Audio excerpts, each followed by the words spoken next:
So yeah, narcolepsy type 1 and 2 are rare disorders, and they affect young adults and also children.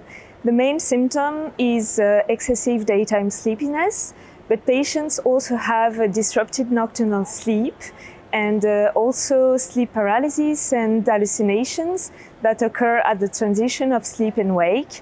And for narcolepsy type 1, it was formerly named narcolepsy with cataplexy. So you also have this pathognomonic feature, which is a sudden loss of muscle tone triggered by positive emotions. Yeah, so we have this classification, the ICSD-3, which was revised the last year, and the classification relies mainly on clinical features, such as excessive daytime sleepiness and the cataplexy pathognomonic symptom.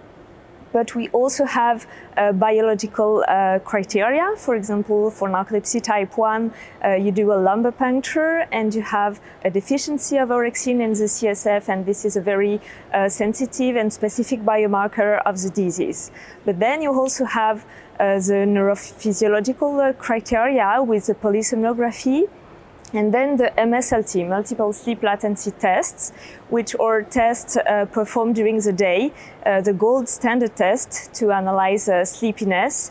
And you calculate the mean sleep latency on MSLT, and you have criteria with below 8 minutes and sleep onset REM periods. So 2 sleep onset REM periods, you have the criteria for narcolepsy.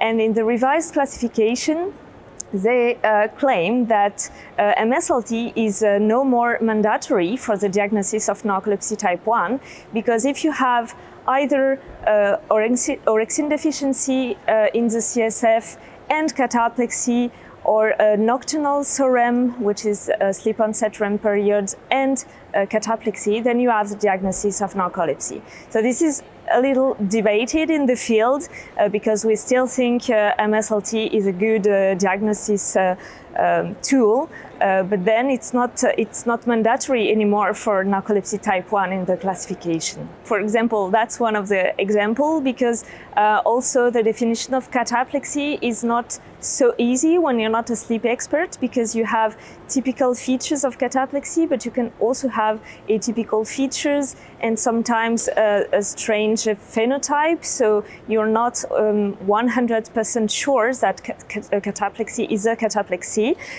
So I think it's one of the problems. And also we think that the nocturnal sleep onset REM period is not specific enough, because you can see it, for example, in sleep apnea or in sleep deprivation condition. So it can be a problem to diagnose properly narcolepsy type 1 if you're not a sleep expert and a narcolepsy expert.